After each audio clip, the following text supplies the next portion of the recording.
ॐ अज्ञानतिमिरान्धस्य ज्ञानञ्जनशलाकया चक्षुरुन्मिलितं येन तस्मै श्रीगुरुवे नमः। हरे कृष्ण। भगवद गीता अध्याय 6 श्लोक संख्या 26। यतो यतो निश्चलति मनः चञ्चलम् अस्थिरं तथा तथा नियम्य एतत् आत्मनि एव वशं नयेत्। मन अपनी चंचलता तथा अस्थिरता के कारण जहां कहीं भी विचरण करता हो, मनुष्य को चाहिए कि उसे वहां से खींचे और अपने वश में लाए।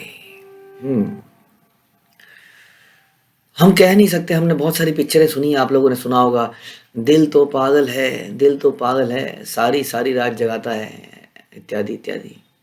सिंपली इस कहने से काम नहीं चलेगा कि दिल तो पागल है। यहाँ बता रहे हैं कि मन अपनी चंचलता और अस्थिरता के कारण कहीं विचरण करेगा, हमें उसको खींचना है। केवल दिल तो पागल है कहने से काम नहीं चलेगा। हम इससे मुक्ति नहीं पा सकते अपने जो हम अपराध हमसे होंगे, सिंपली बाई सेइंग क्या करें, दिल तो पागल है। हमें अपनी इंटेलिजेंस को यूज करना पड़ेगा, अदरवाइज ये मन हमें कहीं पे भी खींच के ले जाएगा। ध्यान रखिए इस बात को, यहाँ इस श्लोक में बड़ा इंपॉर्टेंटली बताया जा रहा है। हम बहुत इजीली, बहुत सहजता से कह देते हैं क्या करें, इंसान है ना, गलती तो इंसान से होती है ना। यहाँ बताया जा रहा है कि मन अगर आपका इधर उधर जाता है तो ये हमारी ड्यूटी बनती है। यही हमें मनुष्य और जानवरों से भिन्नता पैदा करती है। यही एक डिफरेंस है। एक जानवर अपने मन को खींच नहीं सकता है, नहीं नहीं नहीं नहीं मुझे नहीं जाना चाहिए, नहीं करना चाहिए। एक जानवर जो है मन में और बुद्धि में अंतर नहीं कर सकता है। ध्यान से सुनिए, दोनों में अंतर नहीं कर सकता है जानवर। उसके लिए मन बुद्धि एक ही चीज है, इसलिए उसकी बुद्धि भी उसके मन को सेटिस्फाई करने में लगती है, मन की सेवा करने में उसकी बुद्धि लग जाती है। लेकिन मनुष्य मन में और बुद्धि में अंतर कर सकता है। जैसा हमने पहले भी सुना, मन का काम है इच्छा करना, बुद्धि का काम है यह डिसाइड करना कि क्या ये इच्छा सही है या गलत है, बेस्ड ऑन द अंडरस्टैंडिंग जो कि शास्त्र पे होनी चाहिए। उसके आधार पर बुद्धि डिफरेंशिएट करती है क्या ये इच्छा सही है कि नहीं है, इसको पूरा करना भी चाहिए कि नहीं करना चाहिए। यदि ये डिस्क्रिमिनेशन हमारे अंदर है तभी हम इंसान कहलाने के लायक हैं, अन्यथा नहीं। और हम देखते हैं कि ये डिफरेंशिएशन समाप्त होता जा रहा है। आजकल जो व्यक्ति अपनी मन की इच्छाओं को मन के हवाई जहाज पे उड़ता है और इंटेलिजेंस से अपने सपनों को पूरा करने का प्रयास करता है, वो व्यक्ति बड़ा ही सक्सेसफुल, बढ़िया व्यक्ति माना जाता है। यहाँ पर बताया जा रहा है कि आप समझिए, पहले हमें जानवर नहीं बनना है। जानवर कभी डिफरेंशिएट नहीं कर सकता है। जैसे हमने सुना, जानवर के लिए मन की इच्छा को पूरा करना ही उसका काम है। इसलिए जानवर अपने आप में, यानी कि आत्मा के लेवल पे, अपनी इंटेलिजेंस को, अपने शरीर को, मन को, कुछ इसी को अलग अलग डिफाइन नहीं कर सकता। उसके लिए सम टोटल एक ही है। इसलिए जैसी इच्छा आती है उसको पूरा करने में लग जाओ बस। लेकिन मनुष्य को पता है कि आत्मा अलग है, कर्म है, कुछ अच्छे कर्म है, बुरे कर्म है, इच्छाएं हैं, कुछ अच्छी इच्छाएं, बुरी इच्छाएं, कुछ शास्त्रों के अनुसार है, कुछ शास्त्रों के विरोध में है। ये सारी चीज़ें समझ कर वो कुछ डिसीजन लेता है कि क्या मुझे करना चाहिए कि नहीं। ऐसा ही भगवान बता रहे हैं कि जहाँ भी मन जाए अपनी चंचलता के कारण, अस्थिरता के कारण, तो मनुष्य उसको वहाँ से खींच के लेके आए इंटेलिजेंस के माध्यम से। इसीलिए उसको बुद्धि दी गई। धर्मो ही विशेष, अधिको विशेष। एक धर्म ही है जो अधिक विशेष है, धर्मो नहीं ना पशुर विस्मान। अगर धर्म नहीं, और ये धर्म क्या है वास्तव में, ये धर्म यही तो बताता है कि ये सही है और ये गलत है। कृष्ण का दास बनना सही है और इंद्रियों का दास बनना गलत है। तो डिस्क्रिमिनेट किया बुद्धि ने शास्त्रों के आधार पर, तो ये मनुष्य कर सकता है। इसलिए से हमें मनुष्य बनना पड़ेगा। इस श्लोक का अर्थ यही समझ लीजिए। हाँ, प्रभुपाद बताते हैं कि मन के लिए, मन स्वभाव से चंचल है और अस्थिर है, इट इज नेचुरल।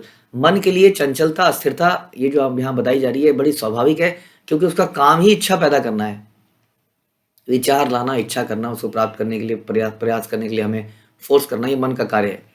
इसलिए पहले हमें समझना पड़ेगा कि ये तो वो करेगा ही, हम इसको समझें, इम्पेशेंट ना हो। कई बार लोग कहते हैं इतने समय हो गया प्रभु जी, फिर भी मन में ऐसी इच्छाएं आ जाती हैं। तो मन तो है ही ऐसा ना। हमें मन को कमजोर बनाना पड़ेगा। कैसे बनाया जाता है मन को कमजोर? By neglecting, ignoring the demands of the mind. जब माइंड की इच्छाओं को बिल्कुल नेगलेक्ट कर देते हैं। हाँ, कई बार कोई बच्चा होता है ना, बच्चा सेंटर ऑफ अट्रैक्शन बनने का प्रयास करता है, अपनी तरफ अटेंशन खींचने के लिए ज़मीन पे लेट जाता है ताकि मेरी इच्छा पूरी हो। कई माँ बाप बड़े स्मार्ट होते हैं, वो ऐसे काम करते रहते हैं जैसे कुछ हुआ ही ना हो। थोड़ी देर में वही फ्रस्ट्रेट होता है, अरे कोई देख ही नहीं रहा है मुझे तो, और कहीं आपने उसको अरे अरे लग ना जाए, अरे अरे, उसके बाद तो वो जो शुरू करता है। तो माइंड को इग्नोर करना पड़ता है बड़े इंटेलिजेंटली।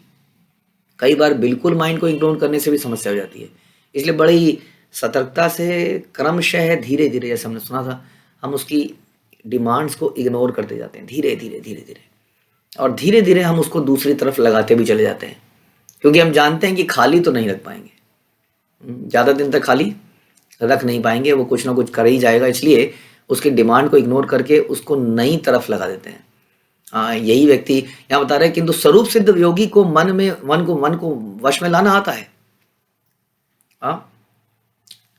उसको मन को वश में लाना होता है, उस पर मन का अधिकार नहीं होना चाहिए, उल्टा नहीं होना चाहिए। जो मन को वश में रखता है वो गोस्वामी कहलाता है, और जो मन के वशीभूत हो जाता है वो गोदास कहलाता है। किसी ना किसी का दास हम सबको बनना ही पड़ता है।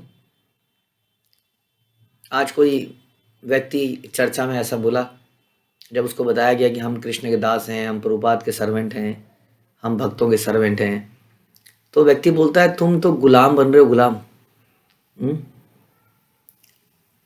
तो क्वेश्चन अगर ये पूछा जाए कि क्या तुम अपनी इंद्रियों के गुलाम नहीं हो? कौन गुलाम नहीं है? एवरीबडी है, हर कोई व्यक्ति वास्तव में गुलाम है। किसका गुलाम बनना है, यही क्वेश्चन है बस। कहते ना, कोई जोरू का गुलाम है। गुलाम तो है, सुन के अच्छा नहीं लगता है ना, जोरू का गुलाम। हर कोई गुलाम तो है ही। किसका गुलाम? एक बार एक व्यक्ति ने, वो व्यक्ति था, वो सर्वेंट था, उसने कहा मैं ऐसे वैसे के यहाँ सर्वेंट सर्विस नहीं करूँगा, मैं अगर सर्वेंट बनूंगा तो गांव के सबसे अमीर आदमी के यहाँ सर्वेंट बनूंगा, जमींदार साहब के यहाँ सर्वेंट बनूंगा। तो धीरे धीरे वो जमींदार को अप्रोच करता है, सर्वेंट बन जाता है। वास्तव में सर्वेंट बनना आसान है यदि आप झुकने को तैयार हैं तो जमींदार के आगे झुक जाता है, जमींदार का सर्वेंट बन जाता है। थोड़े दिन में देखता है कि जमींदार के घर में एक व्यक्ति आता है और जमींदार उसके पाँव छुए, लेट जाए उसके आगे, जी हजूरी करे, चाय लाए, पानी लाए। वो कहता है, ओह मेरे को तो पता ही नहीं था कि जमींदार से बड़ा भी कोई व्यक्ति है, मैं क्यों ना इसका सर्वेंट बन जाऊँ। धीरे धीरे उस व्यक्ति की चापलूसी करते करते उसका सर्वेंट बन जाता है, यहाँ से नौकरी छोड़ देता है। पता लगता है वो उस जगह का कलेक्टर था। अब कलेक्टर साहब जो है देखता है कि एक दिन बड़े घबराए हुए आए हैं और फटाफट कहते हैं चलो चलो तुम भी साथ में चलो, बहुत ज़रूरी काम है। ये साथ में जाता है, वहाँ देखता है ये एक बहुत बड़े एक आदमी है, उसके सामने अगेन नतमस्तक हो रहे हैं, माफ़िया मांग रहे हैं, गलती हो गई, अब नहीं करूँगा, माफ़ कर दीजिए, ये और वो इनको डांटे जा रहा है। इनके तो हक्के बक्के उठ जाते हैं कि ऐसा। मैंने सोचा था कि ये कलेक्टर साहब सबसे बड़े हैं, ये तो इस आदमी के सामने गिड़गिड़ा रहे हैं, ऐसा लगता है इन्होंने कोई गड़बड़ कर दी है अपनी जॉब में। तो पता लगता है वो तो वहाँ के कौन हैं, वो तो वहाँ के हेड हैं, डीएम हैं, चीफ मिनिस्टर हैं।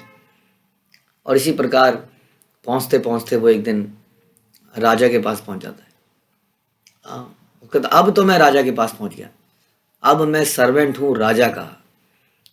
और देखता है कि एक दिन राजा उसको अपने साथ में लेके जाते हैं और बहुत सारी सामग्री उसको पकड़ा देते हैं, और राजा जाते हैं एक जगह में, एक मकान सा होता है, उसके अंदर घुस के नीचे लेट के प्रणाम करते हैं, उसकी ली हुई सामग्री को लेते हैं, उससे आरतियां करते हैं। ये व्यक्ति हैरान हो जाता है, क्या राजा भी किसी को पूज सकता है, राजा भी किसी को प्रणाम कर सकता है? तो प्रश्न पूछने पर राजा कहते हैं मैं तो एक छोटा सा राजा हूँ, सारा संसार जो है इन भगवान के सामने नतमस्तक होता है, इन्हें प्रणाम करता है।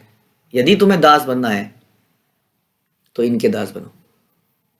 उसको समझ में आता है कि हमें दास किसका बनना है। तो सारा संसार जो है वास्तव में दास ही है। अगर हम ये बोलते हैं कि हम कृष्ण के दास हैं तो कई लोग घबरा जाते हैं। जो कृष्ण का दास नहीं है वो अपने इंद्रियों का दास है, अपनी इच्छाओं का दास है, कोई जोरू का दास है, कोई बॉस का दास है, कोई किसी का दास है। अल्टीमेटली वो सब इंद्रियों के दास ही हैं, क्योंकि हम अलग अलग लोगों के दास इंद्रियों के लिए ही बनते हैं, इंद्रियों को सेटिस्फाई करने के लिए। जो भी हमारी इंद्रियों की डिमांड्स पूरी कर पाता है हम उसके दास बन जाते हैं। एक शेर भी एक साधारण आदमी का दास बन जाता है, सर्कस में आपने देखा होगा, क्योंकि वो शेर की थोड़ी थोड़ी नीड्स को पूरा करते हैं। शेर को भूखा रखते हैं, हाथी को भूखा रखते हैं, फिर थोड़ा थोड़ा खाना देते हैं। उनके समझ में आता है कि यही मुझे खाना देने वाले हैं, यदि ये नहीं देंगे तो मैं मर जाऊंगा, और उनके दास बन जाते हैं।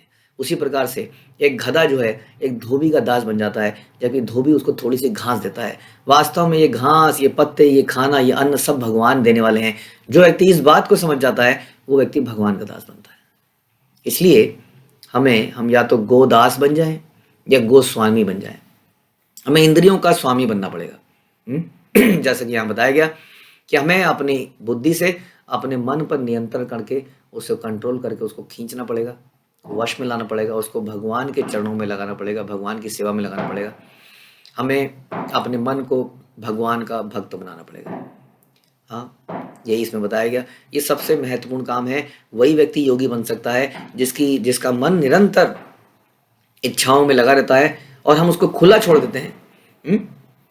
करो, सपने देखो, सपने अच्छे हैं, हाँ, सपने देखिए, तो वो व्यक्ति कभी योगी नहीं बन सकता, वो कभी सेल्फ रियलाइजेशन नहीं कर सकता, वो कभी भगवान के धाम में नहीं जा पाएगा, भगवान को नहीं समझ पाएगा, क्योंकि उसका पूरा जीवन खुद को सेटिस्फाई करने में लग जाएगा, जैसे कि एक जानवर का लगता है। ध्यान रखिए, जानवर मन में और बुद्धि में अंतर नहीं कर सकता, इसलिए उसका बुद्धि भी उसके मन की इच्छाओं को पूरा करने में लग जाती है। यदि हमारी हायर इंटेलिजेंस जो हमारी ह्यूमन के अंदर है, हम मन की इच्छाओं को सेटिस्फाई करने में लग जाएंगे, तो we are no better than दो पैर के जानवर कहलाएंगे। हमारी इंटेलिजेंस लगनी चाहिए मन को नियंत्रण में करके उसको भगवान के चरणों में लगाने में।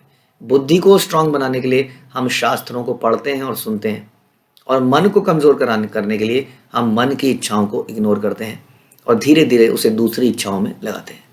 हरे कृष्णा। श्रील प्रभुपाद की जय। भगवद गीता की जय।